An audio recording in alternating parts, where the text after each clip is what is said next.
婚後有好多夫妻嘅感情都會慢慢變淡，就有咗呢種情感嘅缺失。好多夫妻都會去尋找情感嘅安慰，呢個時候男女就會向婚外嘅異性交往嚟填補情感上嘅空窗期啦。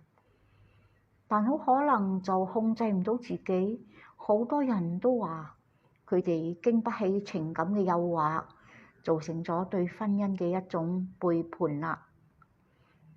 有人結婚10幾年，甚至係幾十年，其實婚姻早已名存實亡㗎啦。10幾年前你哋互相愛慕，你認為佢好，你就會同佢結合。如果對方唔好，你會考慮佢咩？點解10幾年後你會覺得你個伴侶係幾咁唔好，甚至乎講多兩句都會頂頸喎？你真係以為呢段婚姻係你最無辜咩？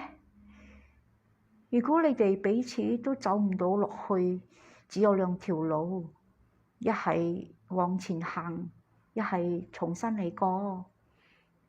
有啲人唔離婚，因為怕仔女受到傷害，其實呢個係唔成立嘅。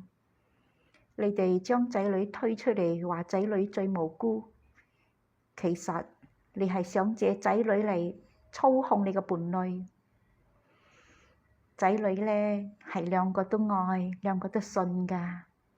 千祈就唔好教唆啲仔女去傷害你嘅另一半，等佢哋會企喺你嗰邊。因為喺婚姻關係裏邊，冇一個人係無辜㗎。